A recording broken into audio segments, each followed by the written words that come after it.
ॐ नमः सिद्धेभ्यः। ॐ नमः सिद्धेभ्यः। ॐ नमः सिद्धेभ्यः। ॐ शुद्धात्मने नमः।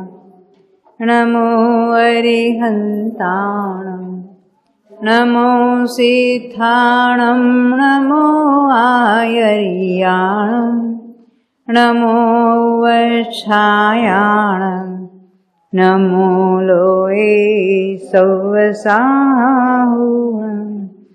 बन्ध उदय सत्ता सहित कर्मथान करिनष्ट नेमि चंद जयवंत जगी भये केवली स्पष्ट कर्म कांड को जानिके ज्ञान कांडमय होय परस्वरूप को परिहरे शिवपद पावे सोय।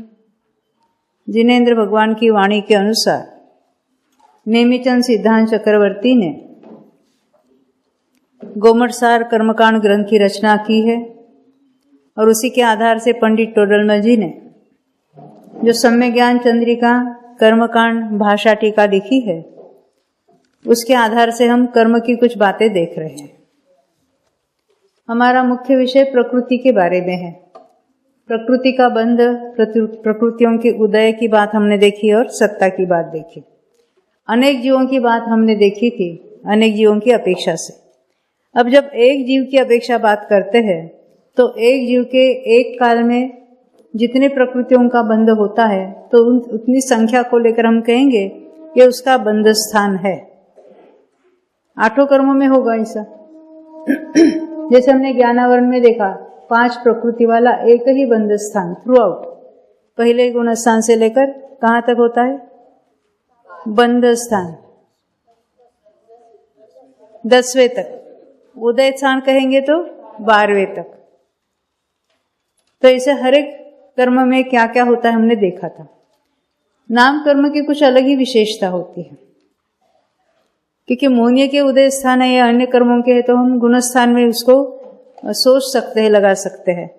पर नाम कर्मों के अटपटे कुछ बातें हो, कुछ विशेषताएं हैं, उसमें भी बंध स्थान जो है तो उसको समझते समय हमें उसके लिए हमने पहले कर्म पद और जीव पद की बात उठाई थी। कौन से जीव की बात है ये कहना है तो जीव पद को हम याद करेंगे और उन जीवों में कौन से उदय स्थान होते, कौन से कर्म सत्व स्थान होते उसकी चर्चा करेंगे। और जब बंध की बात आती है तो कौन से कर्म सहित बाकी प्रकृतियां बनती है उसके लिए हमने कर्म पद देखे थे। जैसे नरक गति नाम कर्म है तो एक प्रकृति नरक गति है और उसके साथ बंधने वाली जो प्रकृतियां है तो टोटल 28 होती है। तो हम क्या कहेंगे उसको नरक गति युत या नरक गति सहित 28 वाला स्थान, यानी नरक गति प्लस 28 नहीं, नरक गति एक प्रकृति हुई, बाकी 27 होगी, सब मिलकर 28 का स्थान, उसको कहेंगे नरक गति सहित। उसको शास्त्र में युत शब्द आया, नरक गति युत 28 का स्थान, देवगति युत 28 का स्थान। हमने कुछ स्थान देखे थे। 23 प्रकृति वाला कौन सा था, किस एकेंद्रिय अपर्याप्त युत। 25 वाला एकेंद्रिय पर्याप्त युत। 26 वाला एकेंद्रिय पर्याप्त आतप या उद्योग सहित। 25 वाला और एक कोई स्थान त्रस अपर्याप्तों में होता है, मनुष्य अपर्याप्तों में भी होता है ना। त्रस कहने से तिर्यंच मनुष्य लेना है, क्योंकि अपर्याप्त जो पर्याय है वो देव और नारकियों में नहीं होते, वो तो पर्याप्त ही होते हैं, पर्याप्त नाम कर्म वाले ही होते हैं। तो हमने 23 वाला देखा, 25 वाला देखा, 26 वाला देखा। 28 वाला कौन सा होगा, देवगति सहित वाला या नरगति सहित वाला, वो भी 28 का है। 29 वाला जो मनुष्य गति बांध रहा है या तिर्यंच गति बांध रहा है तो सामान्य से वो 29 वाला स्थान होगा। और स्पेशली हम देखेंगे जो मनुष्य समय दृष्टि तीर्थंकर प्रकृति बांध रहा है वो देवगति का 28 प्लस एक तीर्थंकर प्रकृति, उसको भी 29 वाला स्थान होगा। ये बात ख्याल में आई। अब 30 वाला स्थान कौन सा हो सकता है? हाँ, यह जो तिर्यंच गति बांध रहा है और उसके साथ उद्योग का बंध कर रहा है तो वो 30 वाला स्थान होगा। या अन्य पद्धति से कोई देव है वो मनुष्य गति के साथ तीर्थंकर प्रकृति बांध रहे हैं, देव हो या नारकी हो, उनके भी 30 वाला स्थान होगा। और कौन सा हो सकता है? हाँ, जो देवगति के साथ आहार द्विक का बंध कर रहा है उसके भी वो 30 वाला स्थान। यानी अन्य अन्य पॉसिबिलिटीज कैसे सोचना उसकी बात हमने देखी थी। 31 वाला स्थान कैसे होगा? देवगति, आहार द्विक और तीर्थंकर, वो 28 और ये 3, 31 वाला स्थान होगा। और कुछ रह गया? तो ये 1 वाला स्थान कौन से कर्म पद सहित बनता है? यशस्वी नाम का कोई कर्म पद है? 36 कर्म पद में हमने किसी का नाम लिया कि जहां यशस कीर्ति का बंध हो रहा है?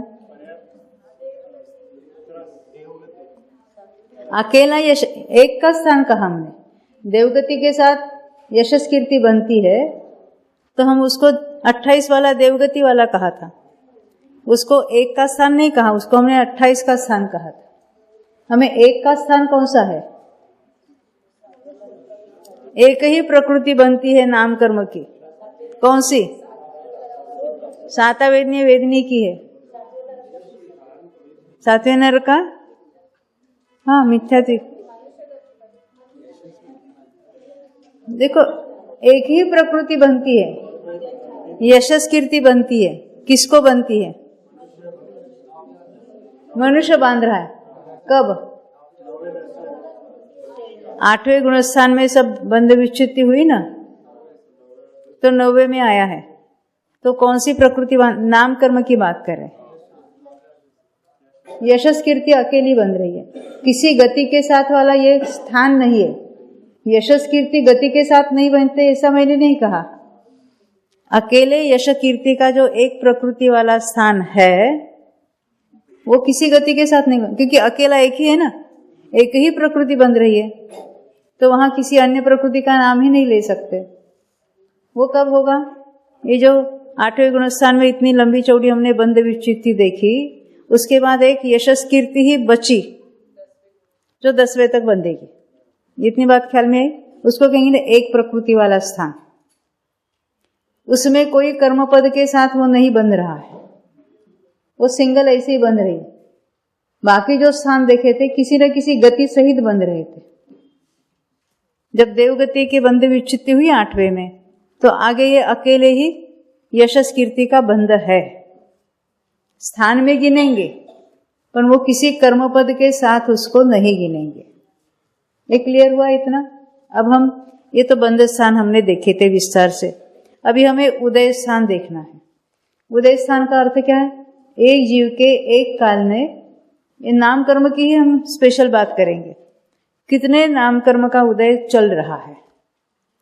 तो कहते इस उदय के बारे में भी बहुत सारी विशेषता है, क्योंकि ऐसा नहीं कहते ये नरक गति है तो उसके इतने का उदय है, ऐसा नहीं कहेंगे।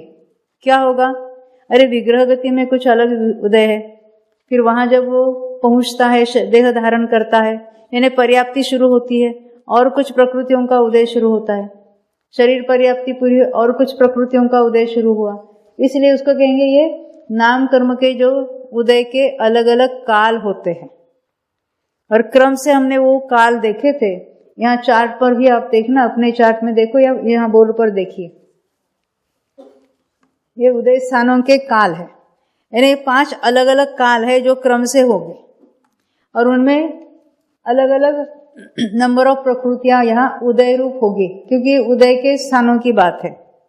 बंध के स्थानों में ऐसा नहीं कि इस काल में ऐसा बंध होता है, उस काल में ऐसा बंध, ऐसा कुछ नहीं था। उदय के बारे में ये रूल है। कौन सा पहला काल देखा था? कारमाण काल। ये कब होगा? विग्रह गति में। अब दूसरा कौन सा है? शरीर मिश्र काल। तीसरा वो हम देखेंगे। तीसरे का नाम क्या है? शरीर पर्याप्ति काल। चौथे का नाम उच्छ्वास पर्याप्ति काल। और पांचवे का नाम है भाषा पर्याप्ति काल। वो कब होता है क्या अभी हम देखेंगे। उसके पहले हम देखेंगे जो लब्धि अपर्याप्त जीव है। लब्धि अपर्याप्त किसको कहेंगे? पर्याप्ति पूरी होती इतना नहीं कह सकते, जिसकी एक भी पर्याप्ति पूरी नहीं होती। क्योंकि अगर केवल पर्याप्ति नहीं पूरी होती तो कहेंगे तो आहार पर्याप्ति, शरीर पर्याप्ति तो हो गई, उच्छ्वास पर्याप्ति, 6 पर्याप्ति पूर्ण होते होते बहुत टाइम है। भाषा पर्याप्ति भी पूर्ण हो जाएगी। जिसकी एक भी पर्याप्ति पूरी नहीं होती उसके पहले पहले वो मर जाता है, उसको क्या कहेंगे? वो लब्धि अपर्याप्त है। तो ऐसे लब्धि अपर्याप्त जीव कौन से पर्याय में पाए जाते हैं? हाँ बोलो। निगोद। किसने कहा निगोद? हाँ, सबकी ऐसी मान्यता है कि मात्र निगोद में ही लब्धि अपर्याप्त होते हैं। हमने जीव समास 14 देखे थे, उसमें तो 7 अपर्याप्त और 7 पर्याप्त देखे। यानी जो लब्धि अपर्याप्त जो पर्याय है वो सूक्ष्म एकेंद्रिय में भी होगी, बादर एकेंद्रिय में, द्विंद्रिय, तीन्द्रिय, चतुरेंद्रिय, असंगी, संगी, पंचेंद्रिय, ये सभी 7 ही लब्धि अपर्याप्त हो सकते हैं। तो लब्धि अपर्याप्त जीवों में कौन कौन से काल होंगे? पहला यानी विग्रह गति से मोड़ वाली गति से जाएंगे तो कारमान काल होगा। और फिर दूसरे नंबर का कौन सा है? शरीर मिश्र काल, क्योंकि इसी काल में उनका मरण होगा। उनकी आयु इतनी अल्प होती है, वे तो एक भी पर्याप्ति पूरी करने वाले नहीं है। अभी देखेंगे शरीर मिश्र काल किसको कहना। हा? अभी दूसरी बात है, एकेंद्रिय इन जनरल बात कर रहे हैं, तो एकेंद्रियों को इनमें से कौन कौन से काल होंगे? कारमान काल होगा यदि विग्रह गति से जाते हैं, शरीर मिश्र काल होगा, शरीर पर्याप्ति काल होगा, उच्छ्वास होगा कि नहीं होगा? हाँ, एकेंद्रिय जो पर्याप्त है उनके उच्छ्वास भी होगा। भाषा पर्याप्ति होगी कि नहीं? उनके वचन योग नहीं होता, उनके स्वर नाम कर्म का उदय भी नहीं होता। तो उनके ये 1 2 3 4 ही काल है। यहां लिखा है आहारक, उसकी भी बात हमने देखी थी। आहारक शरीर जो बनाते हैं वहां कोई विग्रह गति नहीं होती बीच में, तो डायरेक्ट शरीर मिश्र काल होगा। ये कौन से? आहारक शरीर संबंधी मिश्र काल, आहारक शरीर संबंधी शरीर पर्याप्ति काल, आहारक शरीर संबंधी उच्छ्वास पर्याप्ति काल और आहारक शरीर संबंधी भाषा पर्याप्ति काल। समझ में आती है इतनी बात? और उस काल कितना कितना है उसकी हमने देखी थी चर्चा। कारमान काल है जो विग्रह गति 1 समय होगा, 2 समय होगा या 3 समय होगा। शरीर मिश्र काल अंतर्मूर्त, शरीर पर्याप्ति काल अंतर्मूर्त, आगे कौन सा है? उच्छ्वास पर्याप्ति काल अंतर्मूर्त। तो मेरा ये प्रश्न है, भाषा पर्याप्ति काल कितना होगा? लिखा है शेष आयु प्रमाण। तो भाषा पर्याप्ति काल अधिक से अधिक बड़ा किसको होगा? हाँ, 33 सागर में अंतर्मूर्त कम। 33 सागर देव की भी आयु हो सकती है, 7वें नरक के नारकी की भी हो सकती है ना? तो उनका भाषा पर्याप्ति काल इतना बड़ा होगा।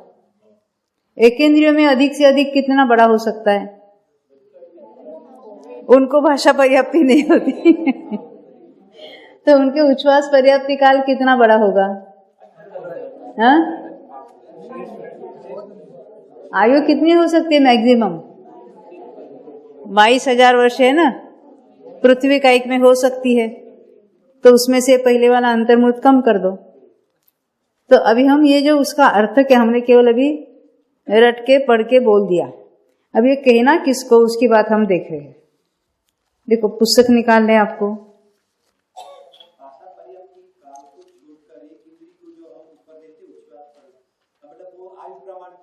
हाँ, जो रिमेनिंग आयु जिसकी अंतर्मूर्त होगी उसका अंतर्मूर्त काल वहां पर भी होगा। किसको? हाँ, आहारक शरीर संबंधी ये जो काल है वो तो अंतर्मूर्त वाले ही होंगे। अब देखो, अभी हम पुस्तक के आधार से देखते हैं। पेज नंबर है 1021, 1021। यही टेबल वहां पुस्तक में है। नाम कर्म के उदय स्थानों के काल, उदय स्थान नहीं कहा, क्या लिखा है? उदय स्थानों के काल कहा, यानी अलग अलग कालों में अलग अलग उदय स्थान है, ये नक्की हुआ। तो कैसे? देखो, हमने नाम कर्म के उदय के अनुसार 5 काल देखे।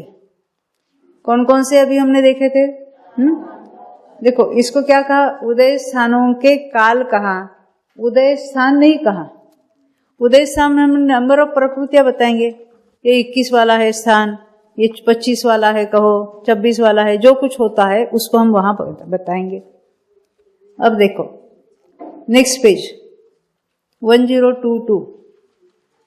उदय स्थानों में हम संख्याएं देखेंगे। बंद स्थानों में कैसा देखा था हमने? 23 का बंद स्थान, 25 का बंद स्थान। अब यहाँ पर भी संख्या लेकर बताएंगे इतने का उदय स्थान। समझ में आती ना? संख्या बताएंगे, फिर वो प्रकृतियां कौन सी होती वो हम फिर गिनेंगे उनको। तो कितनी प्रकृतियों का उदय एट ए टाइम होता है? तो क्या पहला कौन सा है यहाँ पर? कारमाण काल। उसका काल कितना हो सकता है? कोई 1 मोड से प्रभव में जाएगा, कोई 2 मोड से, कोई 3 मोड से। तो इसको कहते हैं 1 से लेकर 3 समय उसका काल है, यानी 3 समय तक मैक्सिमम। कुछ किसी को 1 समय भी हो सकता है। तो वो कब होता है? तो विग्रह गति में होता है। तो ये किसको कितना टाइम लगता है हमको मालूम है। जो बिना मोड़ के जाता है उसको वो कारमान काल नहीं होगा, क्योंकि वो उसी समय में पहुंच जाता है। अब देखो नीचे का पैराग्राफ, तीसरी लाइन। जीव एक भव से मरकर अन्यत्र चला गया तो उस शरीर के योग्य वहां परमाणुओं का ग्रहण शुरू हो जाता है। क्यों ग्रहण होता है? शरीर के परमाणु क्यों ग्रहण करता है? कौन सा नामकर्म? अभी मनुष्य तिर्यंचों के लिए औदारिक शरीर नामकर्म, तो शरीर के परमाणुओं का ग्रहण शुरू होगा। क्या विग्रह गति में औदारिक शरीर नामकर्म का उदय है?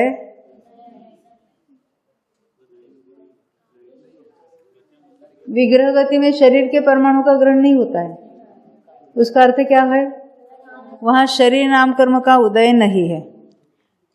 क्या वहां कर्म का ग्रहण है? नहीं तो पूर्ण वितराग मानना पड़ेगा। कारमान शरीर नाम कर्म का उदय तो ऐसे हर समय चल रहा है, परंतु वहां खास कारमान का योग कहने में आता है, क्योंकि वो शरीर संबंधी अन्य का योग वगैरह नहीं है, बस इसलिए। तो यहां क्या कहते हैं देखिए,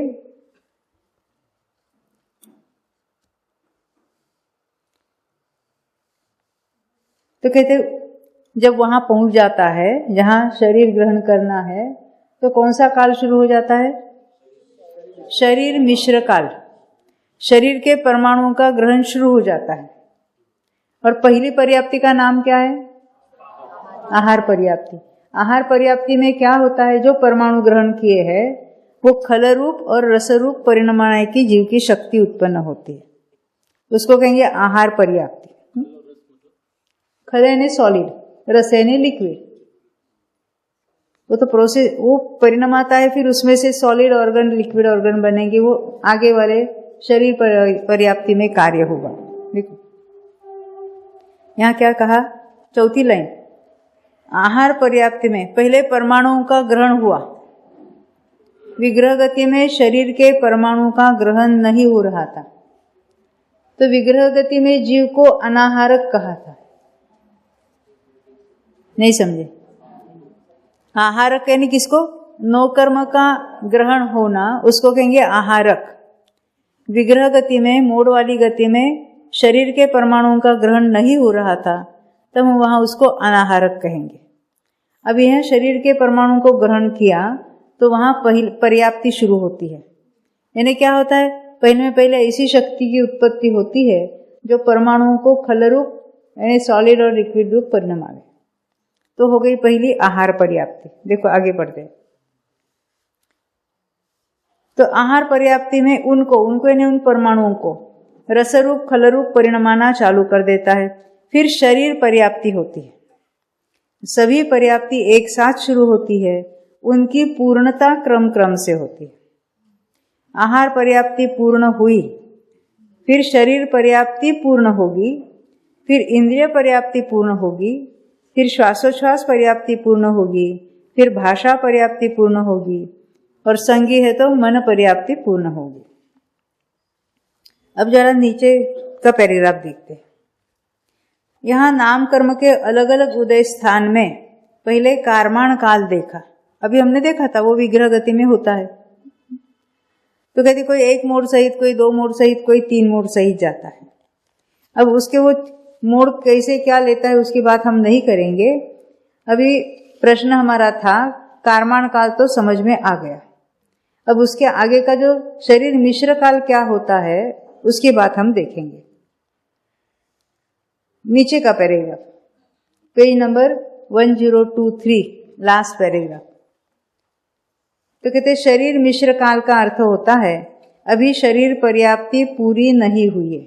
फिर से विग्रह गति से जीव जहां जन्म धारण करना है, शरीर धारण करना है, वहां पहुंच रहे, उसकी सभी पर्याप्ति शुरू हो जाती है और वो पर्याप्तियों का जो कार्य है वो भी कुछ शुरू हो जाता है। परंतु जब तक शरीर पर्याप्ति पूर्ण नहीं होती तब तक के कार्य काल को क्या कहेंगे? शरीर मिश्र काल।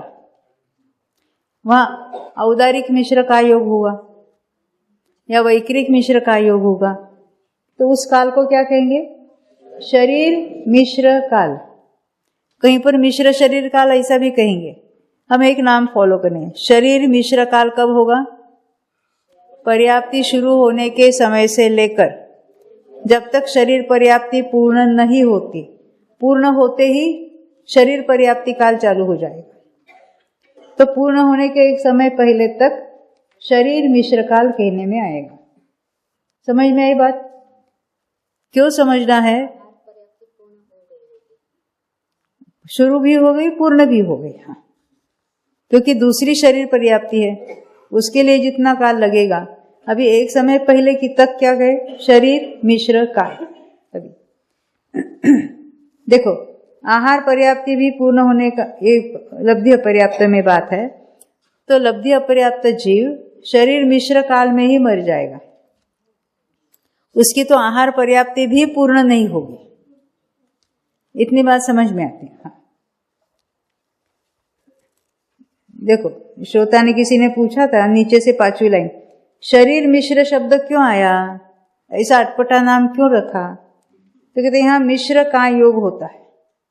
मनुष्य और तिर्यंचों के कौन सा का योग है? औदारिक मिश्र का योग।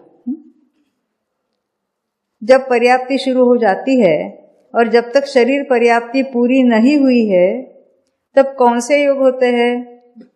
पहले विग्रह गति मोड़ वाली वहां तो कारमाण का योग था, और यहाँ कौन सा है? मनुष्य तिर्यंच तो औदारिक मिश्र का है, और देव और नारकियों के वैक्रिक मिश्र होगा वहां पर योग। इसलिए इस काल को क्या कहा? शरीर मिश्र काल। पहले नंबर का कौन सा था? कारमाण काल, और दूसरा शरीर मिश्र काल। यानी किसको क्या कहना उसकी बात अपनी चल रही है ना। अब आगे बढ़ते हैं, नेक्स्ट पेज। अभी कुछ प्रश्नोत्तर हुए, हम आपको बढ़ना है।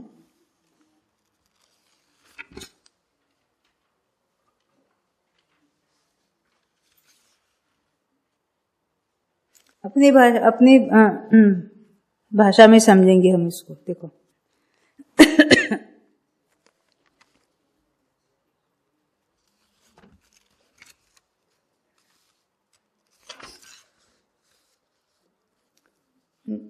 एक 1031 1031 पेज निकालना।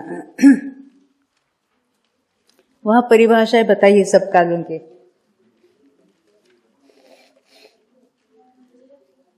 निकाला जो बोर्ड में लिखा है ना, जहां कारमान शरीर पाया जाता है, यानी कारमान का योग है, वह कारमान काल। कारमान शरीर पाया जाता है, वह विग्रह गति की बात यहां बताइए। जब तक शरीर पर्याप्ति पूर्ण नहीं होती तब तक शरीर मिश्र काल, क्योंकि शरीर पर्याप्ति पूर्ण होते ही शरीर पर्याप्ति काल शुरू हो जाएगा। ख्याल में आती है? पहला कौन सा देखा? कारमान काल या कारमान शरीर काल भी कहते हैं। वो कब होता है? विग्रह गति में भी होगा और केवली समुद्घात में भी होगा, दो जगह हो सकता है।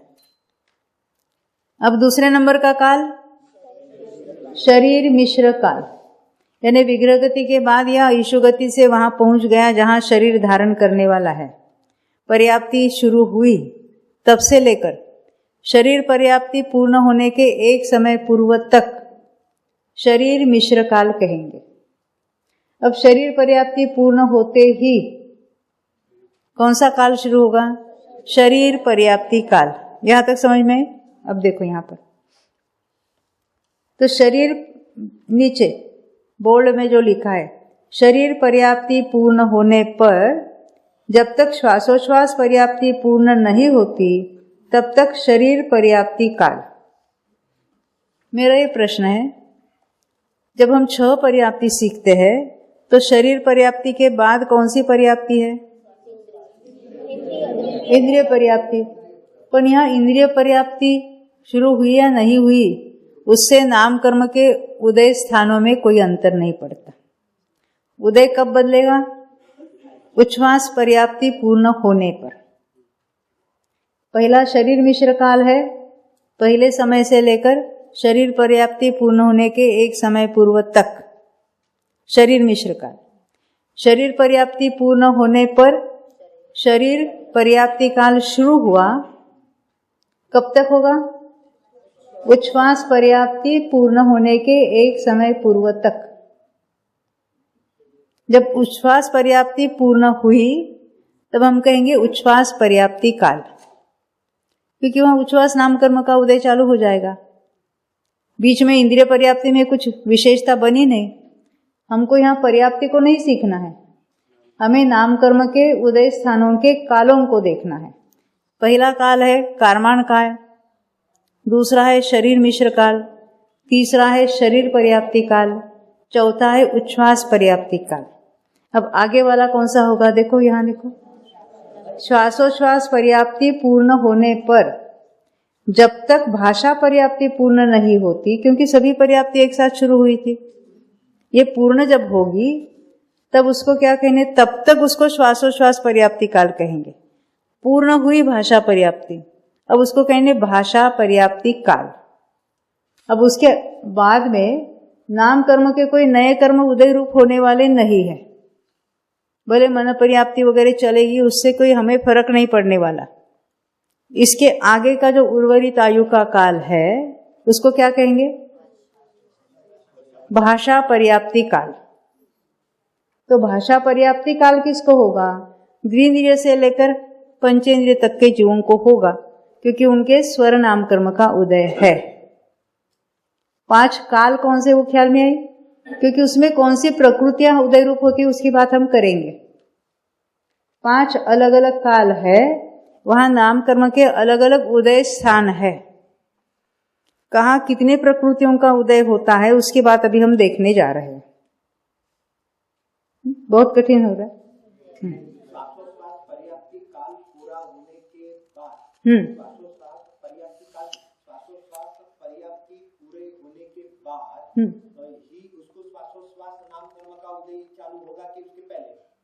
नहीं, उस समय जिस समय वो उच्छ्वास नाम कर्म का उदय चालू हो गया।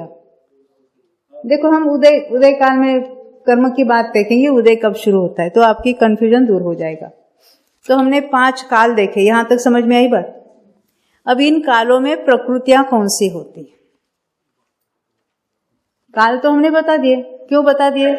हमने तो हमें अलग अलग उदय स्थान देखने थे, तो आपने केवल प्रकृतियों के काल बताए, यानी उदय के काल बताए, पर वहां कौन से प्रकृतियों का, कितने प्रकृतियों का उदय होता है उसको हमको देखना है। तो कहते हैं उदय कालों में प्रकृतियां कौन सी होती है उदय रूप, उसकी हम चर्चा यहाँ करेंगे। देख, हाँ, किसका प्रश्न है? अच्छा, आपको केवली समुद्रात में देखना है। केवली समुद्रात का अर्थ क्या होता है? केवली समुद्रात 13वें वाले करते कि 14वें वाले करते? 13वें में होता है। कब होता है? 13वां गुरुस्थान समाप्त होने को अभी अंतर्मुहूर्त बाकी है, तो समुद्रात होता है। समुद्रात होता है ने क्या होता है? मूल शरीर छूटे बिना आत्म प्रदेश बाहर निकलते हैं। तो मेरा प्रश्न है, आत्म प्रदेशों के साथ कारमान और तेजस शरीर होगा कि नहीं होगा? नहीं होगा। नहीं होगा तो जितने प्रदेश बाहर निकले हैं वो मुक्त हो गए, उसमें कर्म नहीं है, तो मुक्त मानना पड़ेगा। क्या ऐसा होगा? आत्म प्रदेश फैलते हैं तो कर्म भी फैलेंगे उनके, वो तो आत्म प्रदेशों के समान रूप से वो फैल गए हैं। तो आत्म प्रदेश बाहर निकलते, मूल शरीर मुनिराज तो जो केवल ज्ञानी है वो तो वहां कहीं विराजमान है, और वो उनकी जो अवगाहना है, ऐसे आत्म प्रदेश ऊपर से नीचे तक, लोकाकाश के ऊपर से नीचे तक वात वलय को छोड़कर, पहले समय में दंड उसको कहते हैं, दूसरे समय में उतनी अवगाहना सहित आड़े फैलते लोकाकाश के अंत तक, वात वलय को छोड़कर, उसको क्या कहेंगे? कपाट। तीसरे समय में आगे पीछे फैलेंगे वात वलय छोड़कर अंत तक, उसका नाम है प्रतर। चौथे समय में वो वात वलयों में भी स्प्रेड आउट हो जाएंगे, तो उसको कहेंगे लोक पूरण। फिर उसके बाद फिर प्रथम उल्टा प्रतर होगा, उसके बाद कपाट, फिर दंड, फिर मूल शरीर में प्रवेश करेंगे। तो इसमें अभी हमको देखना है, इसमें कारमान काल कब कहेंगे? जब कारमान का योग होता है। कब होता है? प्रतर, लोकपूरण, प्रतर, 3 समय तक। वहां कौन सी प्रकृतियां उदय रूप है वो देखेंगे हम। उसके बाद कपाट जब होता है तो वहां औदारिक मिश्र का योग होता है, तो एक समय के लिए हम कहेंगे शरीर मिश्र काल। उसको कैसे देखना है उसकी बात हम करेंगे। यह है, उसमें कौन कौन से काल है देखो। पहले 3 है, 3 का अर्थ क्या है? तीसरा काल कौन सा है? शरीर पर्याप्ति काल। 2 का अर्थ क्या है? शरीर मिश्र काल, यानी दंड में 3 वाला है, तीसरा काल है। कपाट में दूसरा काल है। प्रतर और लोकपूरण में ये पहला काल है, यानी उस प्रकृतियों का वहां उदय होगा। जब प्रतर के बाद फिर कपाट होगा, फिर दंड होगा, फिर मूल शरीर में प्रवेश करेंगे, तो वहां पर भी पर्याप्ति सब हो जाएगी, तो चौथा और 5वां काल वहां पर भी होगा। हमें प्रकृतियां कौन सी मालूम नहीं है, उसको हम देखने जा रहे हैं।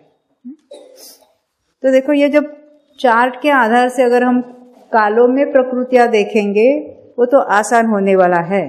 उसके पहले हम यहाँ देखते हैं कौन सी प्रकृतियां होती है।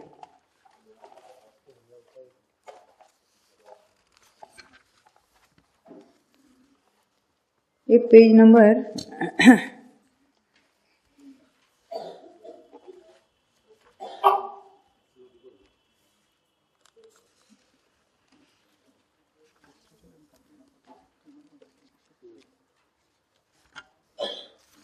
हम चार्ट के द्वारा ही बताएंगे आपको, वो ज्यादा आसान रहेगा।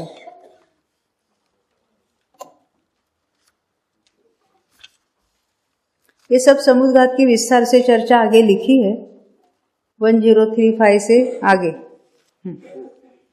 देखो, हाँ,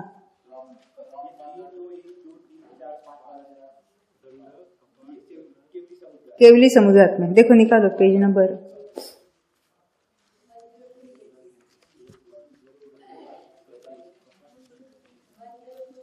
1036 है, 33 भी है।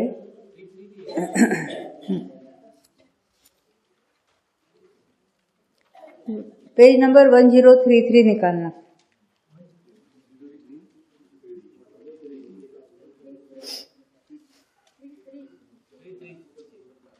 देखो 1033 नीचे जो बोल्ड लेटर में लिखा है, समुद्घात केवली में, यानी जब केवली भगवान समुद्घात करते हैं, केवली समुद्घात जिसको कहेंगे, तब कारमाण काल कब है? प्रतर, लोकपूर्ण और फिर प्रतर। औदारिक मिश्र काल कब होगा? कपाट, एक समय का है वो कपाट समुद्घात में। औदारिक शरीर पर्याप्ति काल, क्योंकि वो दंड फिर होता है ना, तो औदारिक शरीर पर्याप्ति काल, क्योंकि जब उतरते हैं तो फिर दोबारा ये सब पर्याप्ति होती है उनकी। जैसे विग्रहकृति के बाद पर्याप्ति हुई थी, इसे केवली समुद्घात के बाद भी फिर से दोबारा पर्याप्ति पूर्ण होती है। फिर श्वासोच्छ्वास पर्याप्ति काल और भाषा पर्याप्ति काल। तो कब हो गए? लोक पुराण से जब वे समेटते हैं, समुद्घात पहले फैला था, अब समेट रहे हैं, तो वहां से लेकर हमने 1 2 3 ऐसे नंबर दिए, तब ये क्रम से हो गए। और फैलते समय 3 ही काल है, दंड के करने और समेटने रूप उगल में, यानी जब दंड समुद्घात करते हैं तो करते समय भी और समेटते समय भी। तो वो क्या होता है समुद्घात, तो हमने वहां बताया था, हम उसके विस्तार में नहीं जाना है। तो देखो 1036 निकालना।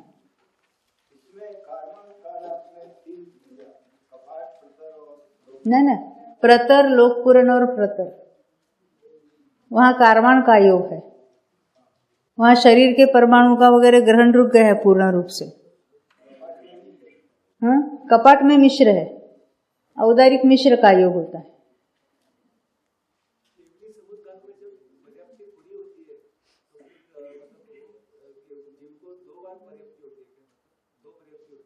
पहले तो ऑलरेडी भाषा पर्याप्ति काल चल रहा था, जिसमें उन्होंने केवल ज्ञान प्राप्त किया था।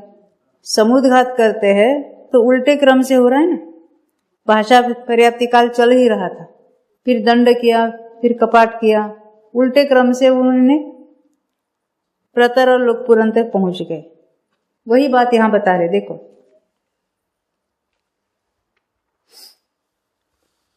पेज नंबर 1036 सेकंड, यानी नया पैराग्राफ, जहां बोल्ड लिखा है दंड करने और समेटने रूप। इसका अर्थ समझते हैं? दंड किया ने क्या किया? वो पूरा ही ऊपर और नीचे से दंड के आकार से, स्तंभ के आकार से फैल गए। तो उस समय यानी करते समय और वापस लौट करके भी दंड होगा, तो दोनों ही समय क्या होता है?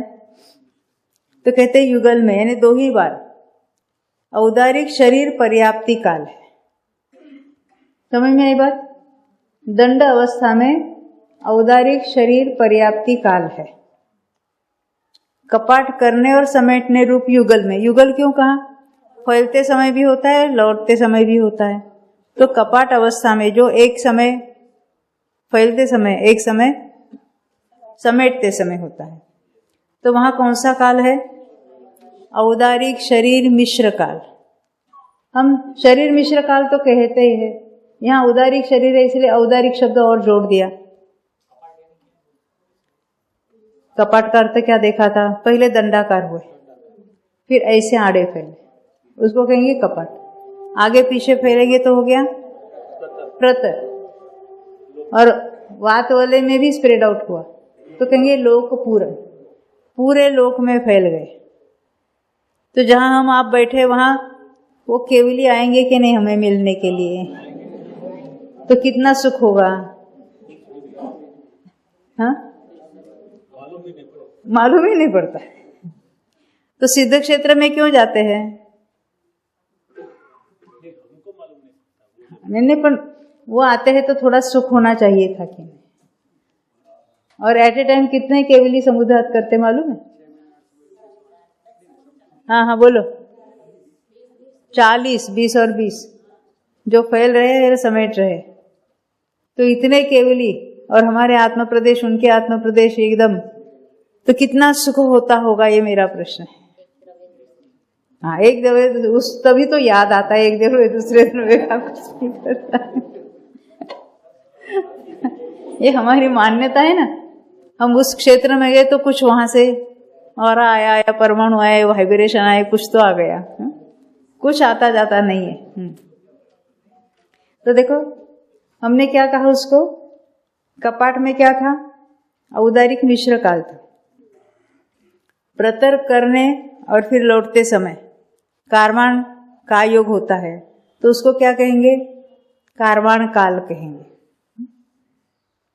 तो फैलते समय 3 काल है, और समेटते हुए शरीर में प्रवेश करने के प्रथम समय से लेकर, मूल शरीर में प्रवेश किया तो प्रथम समय से लेकर संगी पंचेंद्रियवत अनुक्रम से पर्याप्ति पूर्ण करता है। तो एक एक पर्याप्ति वहां पूर्ण हो जाएगी, इसलिए 5 ही काल पाए जाते हैं। अब इसमें प्रकृतियां कौन सी है उसकी बात हमको देखनी है। हाँ, विग्रह गति नहीं, पर उसको कारमान काल का, या कहीं नहीं तो हम की विग्रह गति काल कहते, परंतु प्रकृतियां वही है,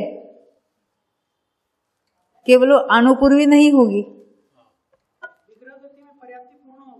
ना ना ना, विग्रह गति तो पहले भाव से मर गया, अब उसके आत्म प्रदेश अभी कर्म के साथ दूसरे भाव में जा रहे, ट्रांजिट चल रहा है उसका। फिर से उल्टे क्रम से अभी हो गया था ना, उल्टे क्रम से हो ना, औदारिक शरीर पर्याप्ति काल था, फिर मिश्र पर्याप्ति हुआ, फिर कारमान काल आया, फिर उल्टे क्रम से शरीर मिश्र हुआ, फिर शरीर पर्याप्ति हुई, तो वहां पर भी सभी पर्याप्ति उनकी पूर्ण होती। हमें तो कितनी प्रकृतियां और कौन सी प्रकृतियां उदय रूप होती है उसको देखना है। अब यहाँ तो हमने कालों की चर्चा की, अभी हमको प्रकृतियां कौन सी होती है कहाँ पर उसको देखना है। हमारा प्रयोजन क्या है, नाम कर्म के उदय स्थान देखने हैं। उनके काल अलग अलग है, तो वहां किस काल में कौन सी प्रकृतियां उदय रूप है उसकी चर्चा करनी है। तो देखो इसी पेज पर 1036 देखो ये गाथा पढ़ेगी 588। नाम धुवोदय बारस गई जाइणम च तसति जुम्माणम सुभगादे जसाणम जुम्मेकम विग्रहे वाणम। देखो क्या कहते हैं, इसको कहेंगे ध्रुवोदयी। पहले हमने ध्रुवबंदी देखे थे, आपको याद है। नाम कर्म की ध्रुवबंदी कौन सी थी, कोई बताइए। तेजस कारमान देखा था, फिर अगुरु लघु उपघात निर्माण वर्णादि 4, ये ध्रुवबंदी थी। अब हम देख रहे ध्रुवोदयी। गाथा में क्या क्या, नाम ध्रुवोदय 12 यानी 12। ध्रुवबंदी 9 थी, ध्रुवोदयी यानी इनका उदय तो रहेगा ही रहेगा, तो उसको कहेंगे ध्रुवोदयी 12 प्रकृतियां नाम कर्म की। तो देखते हैं नाम ध्रुवोदय ने, जैसे हमने ध्रुवबंदी देखी थी, तो ये ध्रुवोदयी यानी ध्रुव जिनका यानी कायम जिनका उदय चल रहा है अनादि से ही, उसको कहेंगे ध्रुवोदयी। तो वो कौन कौन सी है, तो ये 12 है नाम कर्म की बात चल रही। ध्रुवोदयी 12 प्रकृतियां हैं, वो कौन सी है, तो यहाँ उसके नाम लिखे बोर्ड में 1036 पेज पर। तेजस शरीर का अर्थ होता है तेजस शरीर नाम कर्म। ये सारे नाम कर्म के भेदों को हम देख रहे हैं, इसलिए शॉर्ट में हम उसको तेजस कहेंगे या तेजस शरीर कहेंगे। कारमान शरीर, वर्णादि 4, ये ध्रुवबंदी भी थे, ध्रुवोदयी भी है। स्थिर अस्थिर, देखो बंद के समय या तो स्थिर बनती है या अस्थिर बनती है, पर उदय में दोनों ही का उदय निरंतर चलता है। ध्रुवोदयी कहा यानी अनादि से हर समय दोनों का ही उदय चल रहा है। तो स्थिर अस्थिर दोनों को लिया, शुभ अशुभ दोनों को लिया, ये हमने युगल देखे थे ना, 6 युगल, उसकी बात यहाँ हो रही है। और कौन सी? अगुरु लघु निर्माण, ये हमने ध्रुवबंदी में भी देखे थे। ये 12 प्रकृतियां ध्रुवोदयी है। यह उपघात को नहीं लिया था, जो ध्रुवबंदी में लिया था हमने, उसको नहीं लिया। ये ध्रुवोदयी कौन सी है, फिर से दोबारा देखते हैं। तेजस कारमान है ना, फिर वर्णादि 4, उसके बाद स्थिर और अस्थिर दोनों लेना, शुभ और अशुभ दोनों लेना, अगुरु लघु और निर्माण। कितने हुए? कैसे 12 हुए? तेजस कारमान, वर्णादि 4, 6 हो गए, फिर स्थिर अस्थिर शुभ अशुभ 10 हो गए। अब अगुरु लघु और निर्माण, ये ख्याल में आती है। इसको कहेंगे ध्रुवोदयी। क्या इतने ही प्रकृतियों का उदय होता है विग्रह गति में? नहीं नहीं, ये तो होती है, वो तो सभी कालों में होगी। इन एडिशन कहाँ कौन सी होती है उसको अब ये देखेंगे। तो ये 12 प्रकृतियां ध्रुवोदयी है। पेज नंबर 1037 कि सब जीवों के इनका निरंतर उदय पाया जाता है। कब तक होगा? जब तक उदय की विच्युति नहीं होगी तब तक। तो तेजस कारमान शरीर नाम कर्म का उदय की विच्युति कहाँ हुई थी? हाँ, 8वें में बंध की विच्युति हुई थी, 13वें में थी ये सब। तो देखो, जब तक उदय की विच्युति नहीं होती, देखो तेजस कारमान की बंध विच्युति 8वें में हुई थी और उदय विच्युति 13वें में हुई थी। ये बहुत सारी वो 13वें तक ही थी। देखो अब उसके आगे ध्रुवोदयी प्लस क्या होगा, अन्य कौन कौन सी होगी? देखो पुस्तक में से पढ़ने के पहले मैं आपको चार्ट पर समझाऊंगी, तो ये वर्णन पढ़ने से पहले चार्ट में आपको अधिक सुविधा से वो जानने को मिलेगा। नाम कर्म के उदय का क्रम बता रहे हैं और उदय रूप प्रकृतियां कौन सी होती है उसको हम देखेंगे। तो पहले ध्रुवोदयी 12 जो अभी हमने देखी थी, तेजस कारमान वर्णादि 4, स्थिर भी और अस्थिर भी दोनों लेना, शुभ भी और अशुभ भी दोनों लेना, अगुरु लघु और निर्माण। कितने हुई? ये 12 हुए। अब अन्य 9 होती है, उसका अर्थ ध्रुवोदयी यानी विग्रह गति में भी उनका उदय होगा। ख्याल में? ध्रुवोदयी का अर्थ क्या है? ये 5 ही जो काल हमने देखे सर्वत्र ये तो होगी होगी, तो कहते ये तो 12 देखी हमने। अब अन्य 9 कौन सी है? तो गति, जाति, त्रस या स्थावर, आइदर जो होगा वो, बादर या सूक्ष्म। अब जिस पर्याय में जन्म लिया है, यहाँ उदय की बात चल रही है, बंद की बात भूल जाओ। अभी जहां जिस पर्याय में जीव जन्म ले रहा है वहां वो कौन सा जीव है? तो कहते हैं गति में हम कहेंगे वो तिर्यंच गति वाला है, और वो जाति वाला है, द्विंद्रिय जाति वाला है, तो वो त्रस होगा कि स्थावर होगा? त्रस होगा। और फिर वो बादर है कि सूक्ष्म है? बादर है। पर्याप्त है कि अपर्याप्त है? हम कहेंगे पर्याप्त है। कुछ अपर्याप्त भी हो सकता है, हम कहेंगे उसको पर्याप्त है। वो सुभग होगा कि दुर्भग होगा? उदय की बात है। द्विंद्रिय है तो दुर्भग होगा, है ना? आधे अनादे अनादे वाला होगा। यश अयश, उसमें से जो अयश मान लेते हैं। और अनुपूर्वी कौन सी होगी? तिर्यंच अनुपूर्वी। तिर्यंच गति है तो तिर्यंच गत्यानुपूर्वी। हम फॉर एग्जाम्पल आपको बताया, पहले तो ध्रुवोदयी 12 है और ये अनुपूर्वी सहित 9 हो गई। कितनी हुई? 21। तो कारमान काल जो बताया है उसमें इन 21 प्रकृतियों का उदय होगा। उदय की बात चल रही है। कौन से जीव को बता है? उदय स्थान बताना है तो कौन सा ये जीव है, तब हम उनको जीव पदों को याद करेंगे। बंध स्थान में हमको किसको याद किया था? किस प्रकृति सहित बंध हो रहा है? टोटल जो बंध स्थान था 23 का होगा या 25 का होगा, तो हमने कर्म पद को याद किया था। अब किसको याद कर रहे उदय स्थान में? ये कौन सा जीव है? ये नारकी जीव है क्या देव जीव है, कौन सा है, तो उसके कितने का उदय होगा, ये चर्चा चल रही है। अब कोई नारकी होगा तो उसको ध्रुवोदय होगी कि नहीं, ये होगी, होगी।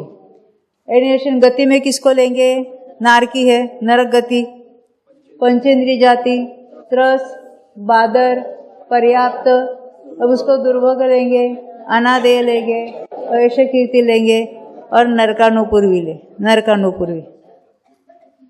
ये नरक गति में जो अभी, उसका अर्थ क्या है, मनुष्य या तिर्यंच मरकर विग्रह गति से नरक में जा रहा है, उस समय उसको इन 21 प्रकृतियों का उदय चल रहा है। ये एक उदय स्थान है। विग्रह गति में 21 प्रकृतियों का उदय होता है, उसमें से 12 तो ध्रुवोदयी है और 9 ऑप्शनल है। जिस गति का उदय वगैरह चल रहा है उनका वहां वो उदय हम बताएंगे। उसमें हमको जीव पद को याद करना है। यहां तक ख्याल में आई बात। अब दूसरा काल, उसका नाम क्या है, हाँ, शरीर मिश्र काल। अभी यहां देखते, देखो, हाँ,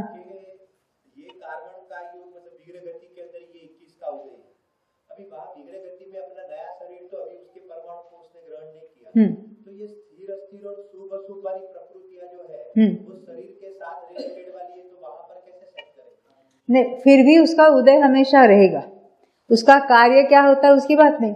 जैसे अभी पर्याप्ति तो बाद में होने वाली है, फिर भी वहाँ पर्याप्त वगैरह नाम कर्म का उदय है ना। ये बादर सूक्ष्म तो शरीर के कैरेक्टर्स है, फिर भी वो नाम कर्मों का उदय यहाँ शुरू हो गया है, क्योंकि वो जीव होने वाला ही है ना, वो पर्याप्त होने वाला ही है। तो उसका उदय कब से होगा, विग्रह गति से उदय चालू हो गया। अब नरक गति का उदय है। नरक गति संबंधी परमाणु ये शरीर के वगैरह कुछ ग्रहण नहीं किए, क्योंकि शरीर नाम कर्म का उदय ही कारमाण काल के बाद शुरू होता है। तो शरीर संबंधी जो कुछ विशिष्ट प्रकृतियां है उनका उदय भी बाद में शुरू होगा।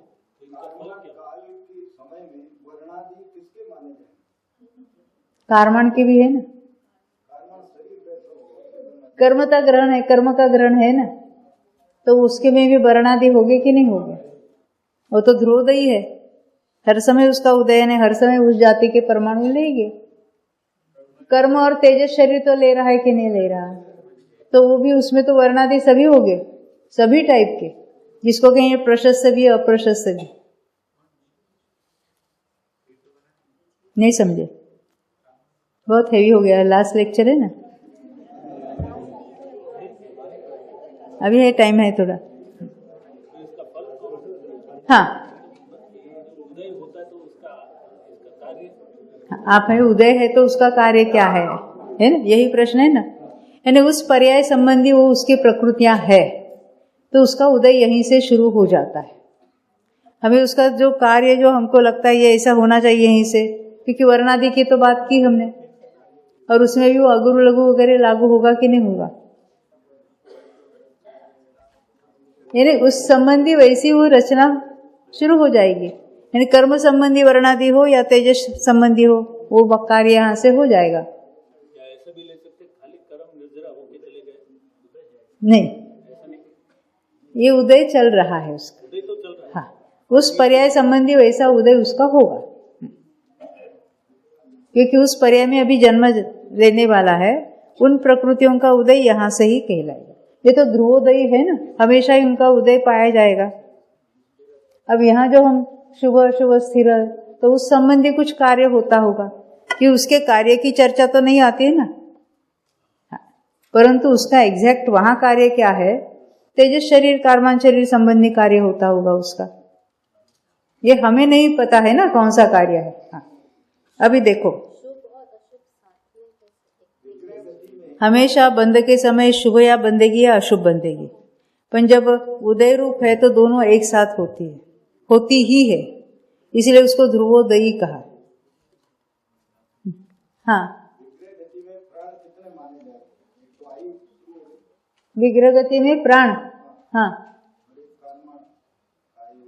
आयु शुरू है, हाँ,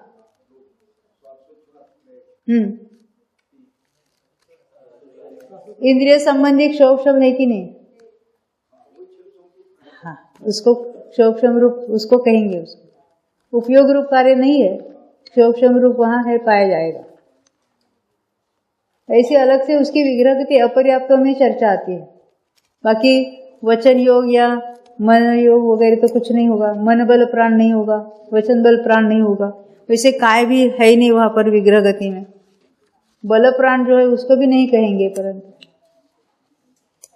तो इंद्रिय के जो सूक्ष्म रूप जो है लब्धि, उसकी अपेक्षा से वहां कह सकते हैं प्राण की बात। पर ये पर्याप्ति कारण है और प्राण उसका कार्य है। अभी पर्याप्ति शुरू ही नहीं हुई है, उस अपेक्षा से हम वो डेफिनेशन यहाँ घटित नहीं कर सकते। आयु तो है ही है, आयु प्राण तो है ही, श्वासोश्वास का कोई सवाल ही नहीं है। पर इंद्रिय प्राण में वो इंद्रिय संबंधी सूक्ष्म तो यहाँ पर भी होगा, पर वो इंद्रिय पर्याप्ति वगैरह शुरू अभी नहीं हुई है, तो उसका कार्य क्या होगा?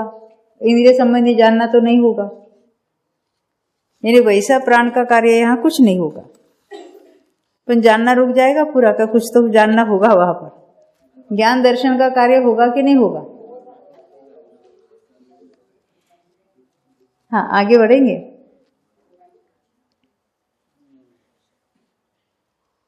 ये कौन सी होती है वो हमने देखे। अब आगे समय हो गया ना, कितना है? अभी है 4 मिनट है।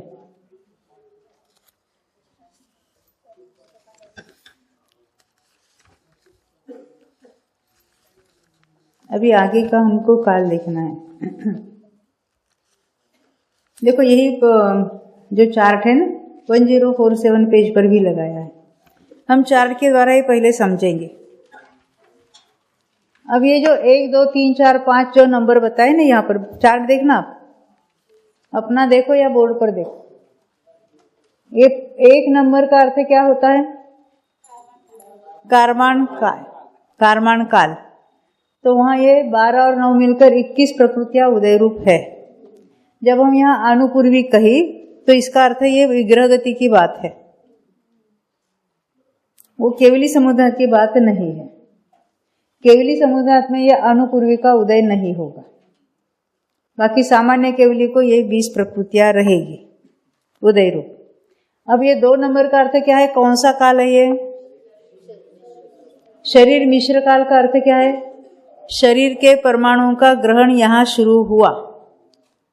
तो ऐसा विग्रह गति में क्यों नहीं ग्रहण हो रहा था? यहां आकर ग्रहण क्यों शुरू हुआ?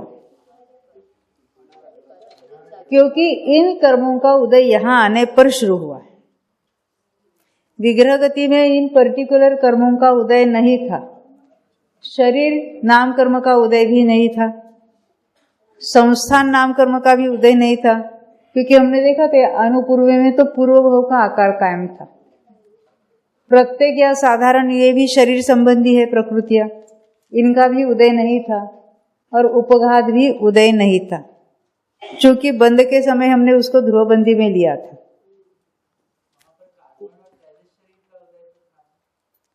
कहां पर है ना? यहाँ पर विग्रह गति में लिया है उसको, ध्रुवोदयी में लिया है। यह शरीर यानी औदारिक शरीर है, वैकिरिक शरीर है, उसकी बात है। तो स्थावर में कौन सा शरीर होगा? औदारिक शरीर। स्थावर में संस्थान कौन सा होगा? पुंडक संस्थान। स्थावर में प्रत्येक हो सकता है या साधारण हो सकता है। वनस्पति में 2 भेद है। उपघात का भी उदय यहां शुरू होगा। यहाँ 21 का उदय था और वहां पहले ही समय में ये 4 और आ गए, तो कितना होना चाहिए था? अनुपूर्वी का उदय मात्र विग्रह मूड वाली गति में होता है, तो यहाँ शरीर धारण करने के पहले समय से अनुपूर्वी का उदय रुक गया और इन 4 का उदय शुरू हुआ। तो कितना होगा? 24। किसमें होगा? एकेंद्रिय में होगा। एकेंद्रियों को कारमान काल में 21 का उदय था। एकेंद्रिय निस्थावर है, तो स्थावरों में वे शरीर मिश्र काल जब शुरू हुआ तब कितने प्रकृतियों का टोटल उदय हुआ? इसमें से अनुपूर्वी निकालो तो 20 रही, और उसमें शरीर संस्थान प्रत्येक या साधारण उपघात मिलाओ तो 24 का यहाँ उदय होगा। कहाँ? 2 का अर्थ होता है दूसरा काल, दूसरा काल यानी शरीर मिश्र काल। अभी हम एक इंद्रिय की बात करते, तो एक इंद्रियों को विग्रह गति में 21 का उदय था, वहां पहुंचते ही ये निकल गई और ये 4 आ गई, तो 24 वाला उदय होगा। अगर वो त्रस में जाता है तो ये 21 में से आनुपूर्वी चली गई, और उसमें क्या क्या होगा, उसके भी शरीर है, संस्थान है, वहां तो प्रत्येक है, उपघात है, और कौन सा होगा, सहनन होगा मनुष्य तिर्यंच में, और अंगोपांग होगा। ये कितने हो गए, ये 4 कौन से, शरीर, संस्थान, त्रस है तो प्रत्येक और उपघात, फिर सहनन और अंगोपांग, कितने हो गए, 1 गया और 6 आए, तो मनुष्य और तिर्यंचों में 26 का उदय होगा। आपका अर्थ है पूछना है आनुपूर्वी क्यों निकाला।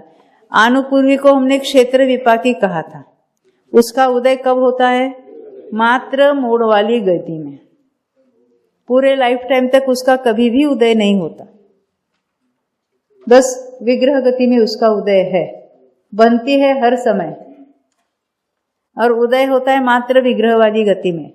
अगर बिना मोड़ से जाता है तो वह उदय भी उसका नहीं होगा। अब आगे तीसरे चौथे वाले जो प्रकृतियां है वो थोड़ी देर में हम उदय रूप करेंगे। बोलो 24 भगवान की जय।